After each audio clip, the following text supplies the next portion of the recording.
है, ये आपको कैसे मालूम पड़ेगा?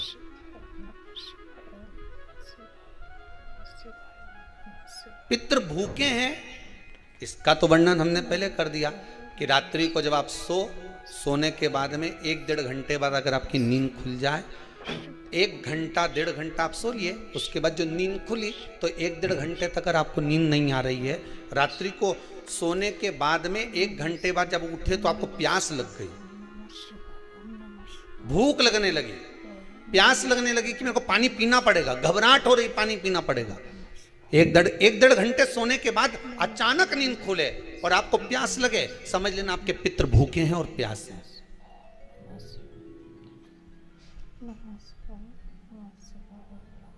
वो भूखे और प्यासे हैं, उनको जल की जरूरत है।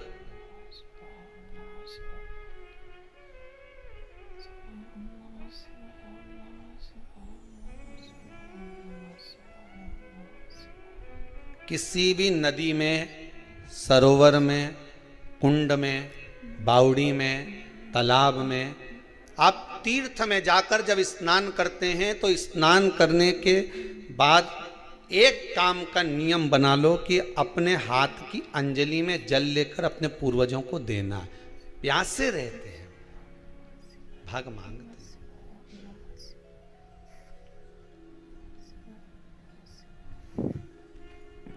भाग प्राप्त करना। 3 वृक्ष पितरों के तुल्य हैं।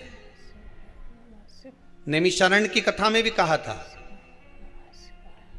3 वृक्ष पितरों के तुल्य हैं। पहला पीपल, दूसरा बट वृक्ष, तीसरा बेलपत्र का वृक्ष। ये पितरों के तुल्य हैं। अगर आपको रात्रि में नींद नहीं आ रही है, ऐसा लगता है कि रात्रि को 1 घंटा 1.5 घंटा सोने के बाद कुछ गलत गलत विचार आने लगते हैं, नींद सुबह 3 बजे तक 4 बजे तक नहीं आती, 4 बजे के बाद फिर नींद आती है, तो एक प्रैक्टिकल जरूर कर कर देखना। एक प्रैक्टिकल करने में क्या जाता है, प्रयास करने में क्या कुछ जाता है क्या? प्रैक्टिकल कर कर देखना कि कहीं सीओर वाला महाराज झूठ तो नहीं बोल रहा, तो प्रैक्टिकल करने में कुछ नहीं जाए। 1 लोटा पानी लो, उसमें थोड़ा सा कच्चा दूध डाल लीजिए, बेलपत्री का पेड़ या पीपल का पेड़ या बट का पेड़, इन पेड़ के नीचे ले जाकर उस दूध को दोपहर में सुबह 10 बजे से लेकर 12 बजे के बीच में ले जाकर चढ़ा दीजिए। रात्रि को फिर ना आपको प्यास लगेगी ना भूख लगेगी, नींद एक बार लगी तो सुबह ही खुलेगी। प्रैक्टिकल करने में क्या जाता है? पानी डालने में तुम्हारा कुछ जाएगा? अरे बोलो तो सरी, हमें 10 रुपया का दूध जरूर उसमें, और तुम इतनी चतुर हो, इतना सारा दूध थोड़ी डालोगी, तो 2 चूल्हे डालोगे। कहाँ तुम इतना डालने वाली हो? 3 वृक्ष पितरों के तुल्य हैं। पहला जम के बोलिए पीपल, दूसरा बट वृक्ष, तीसरा बेलपत्री का वृक्ष। 3 पीपल के वृक्ष में 52,000 ब्राह्मण एक साथ निवास करते हैं, इसलिए पितृतुल्य है। बट वृक्ष ब्रह्मा जी के मस्तक से बना, इसलिए पितृतुल्य है। और बेलपत्री का वृक्ष माता पार्वती जी के अश्रु से बना। जब आंसू गिरे थे माता जगत जननी जगदम्बा पार्वती के, उस समय पर पितृलोक में हलचल उत्पन्न हो गई थी। हमारी नातिन की आंख में आंसू कैसे आ गए? मैनावती की पुत्री है,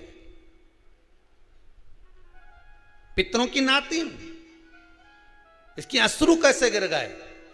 पार्वती जी ने कहा ये आंसू नहीं, मेरा पुण्य भाग प्रकट करती हूं बेलपत्री के रूप में। तो पितरों ने वर दिया था कि ये बेलपत्री का वृक्ष हमारा आशीर्वाद है, इसके नीचे अगर कोई दीप लगाता है, शिव को स्पर्श कर चढ़ाता है, उसके पितरों की शांति होगी। हम स्वयं उसको आशीर्वाद देने के लिए पधारेंगे। बेलपत्र का वृक्ष पितृतुल्य। तो रात्रि को अगर भूख लग रही है, प्यास लग रही है, तो पितृदोष। दूसरा पितृदोष का लक्षण बताया, घर में कोई शुभ कार्य ना हो, वंश की वृद्धि ना हो। 1 रुपये कमाओ, 1.25 रुपये खर्च हो रहे हैं, पैसा 10 जगह से कमाई आ रही है पर घर में टिक नहीं पा रही है, आया गया, पितृदोष है। जरा सी कटोरी पड़ी है उसके पीछे विवाद चालू हो जाए, पानी ढुल गया उसके पीछे विवाद हो जाए, या छोटी छोटी बात में घर में क्लेश मचा हुआ है, पितृदोष है। समझ लो हमारे पूर्वज हमसे खुश नहीं है, प्रसन्न नहीं। कोई कहता है गुरुजी श्राद्ध बड़े बेटे को करना चाहिए कि छोटे को करना चाहिए? शिव महापुराण की कथा कहती है अगर जायदाद का पूरा हिस्सा बड़े ने लिया हो और तुमने अपनी माता का दूध ना पिया हो तो एक ही को कर लेने दो। अगर माता का दूध पिया है और अगर एक अंगूठी भी ली है, जरा सा एक कपड़ा भी अगर सास का लिया है, तो श्राद्ध तो तुझे करना ही पड़ेगा, करना ही पड़ेगा। अगर तुमने उनका कुछ खाया है तो कि अब एक काम और हो सकता है, गुरुजी वो श्राद्ध अगर हम नहीं करें और बड़े भैया करें और हम उन्हीं के यहाँ चले जाएं तो चले जा, मना कौन कर रहा है? पूड़ी का तेल तू ले जा, खीर का दूध 2 थैली तू खरीद के ले जा, जितना वहां वो सेवा करे उतनी सेवा तुम करो। गलत है क्या? जायदाद का भी तो हिस्सा किया था। सुई की नोक के बराबर नहीं दूंगा ने, ईंट इधर खसकी है तो हमारी इधर खसका दीजिए। हमारी बसियत में इतना लिखा है तो फिर बसियत में ये भी लिख के जाना चाहिए था। मैं तो क्यों सबके, तुम डरो मत ही रहे एक भी। जब छोरा छोरी के जब सब सामान प्रॉपर्टी दो ना, जमीन दो ना, जायदाद दो ना, सारा सामान छोरा छोरी के दो, तो उनके लिख के भी जाओ कि हमारी श्राद्ध कर दे अच्छे से, नहीं तो भूतड़ी बन के सताऊंगी ढेरों। और एक बात बहुत अच्छे से कहूंगा, आप लोगों के जीवन में उतरे,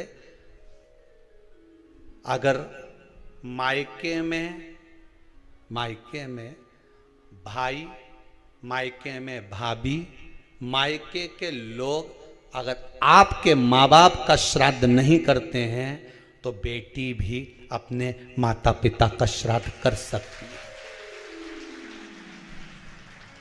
उसने भी दूध पिया है अपने माता पिता का, पर वो श्राद्ध का भोजन कौन कराएगा? बेटी का पुत्र हो, बेटी की पुत्री हो, वो कराए। और नाम वो नाना नानी का ले ले करे। अगर वो नहीं कर रहे हैं, वो नहीं संभालते, वो नहीं जानते, तो आप करो, वो करे। 2 भाग होते हैं।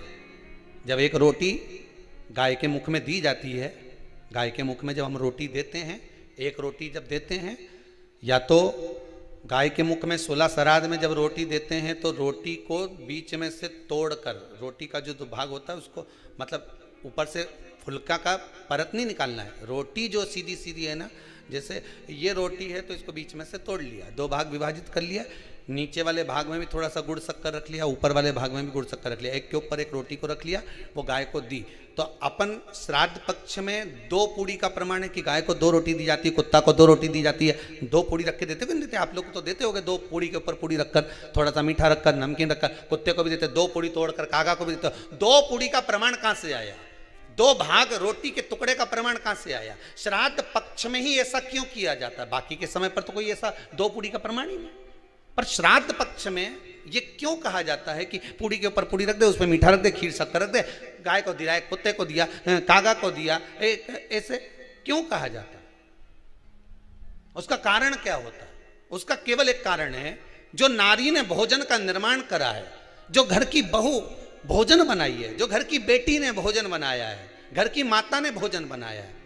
महाराज, पिता पुरुष एक कुल को तारता है, बेटी 2 कुल को तारती है। जब श्राद्ध पक्ष में 2 भाग रोटी के कर कर गाय को देती है, कि 2 पूड़ी क्यों रखते हैं, उसका कारण वर्णित है शास्त्रों।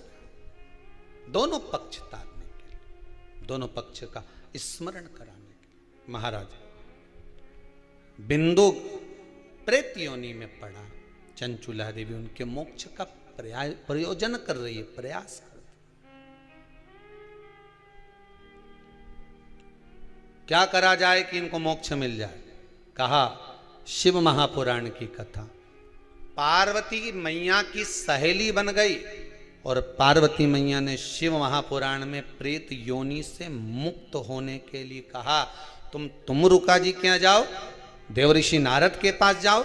नारद जी ने तुमरुका जी के पास भेज दिया। क्यों? नारद जी जानते हैं मैं कथा नहीं कह सकता, मैं कथा सुन सकता हूं पर कह नहीं सकता। कहने के लिए मुझे बैठना पड़ेगा, सुनने के लिए हो सकता है कि मैं चले जाऊं, वापिस आकर बैठ जाऊं।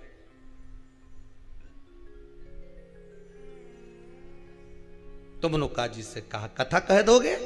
हाँ, कहने में क्या दिक्कत है? मेरे पति को प्रेत योनि से मुक्त करना है।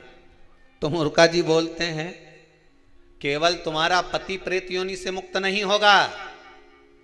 तुमरुका जी ने शिव महापुराण में कहा सुनो चंचुला देवी, केवल एक व्यक्ति शिव पुराण से नहीं तरता, इस बिंदुक जैसे ना जाने कितने प्रेत इस वायुमंडल में घूम रहे होंगे, ना जाने कितने पितर, ना जाने कितने आहूत, ना जाने कितने वासुक इस वायुमंडल में घूम रहे होंगे।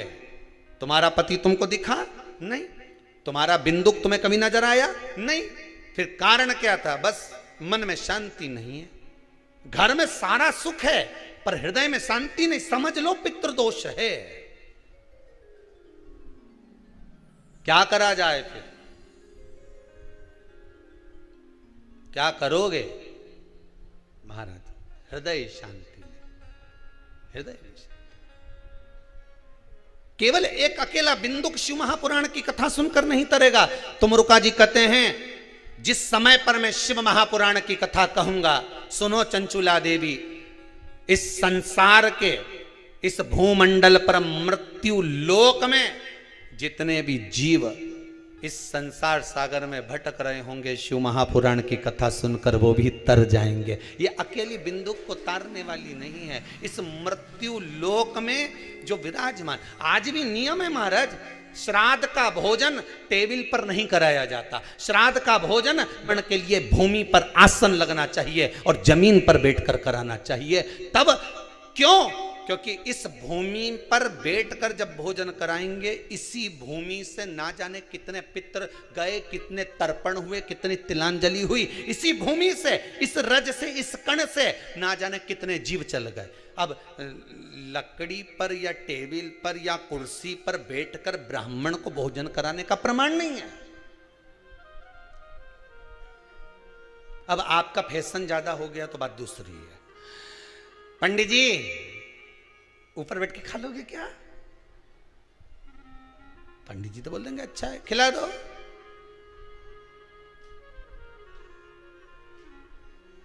ऊपर बैठ के क्यों? वो झुकने में थोड़ी सी कमर लचक जाए, क्योंकि खीर परसेगी तो झुकना पड़ेगा।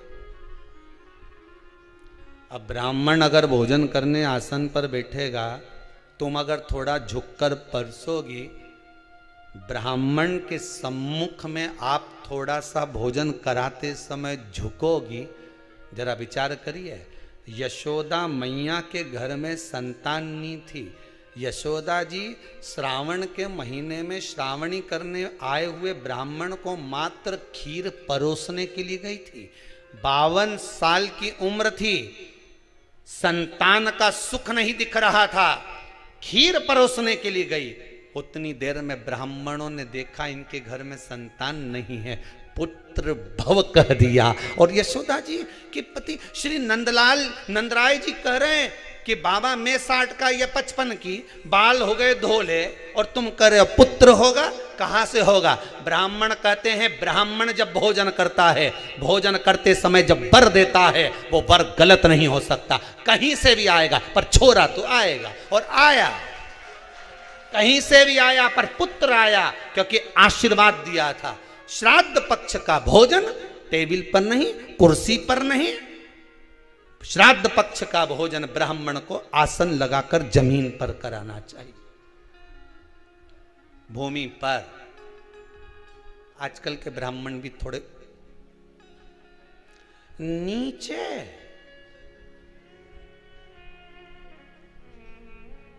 अगर हम टेबल पे ही झीम लें तो जी अब क्या बोले भी तो क्या बोले, तुम ही बताओ।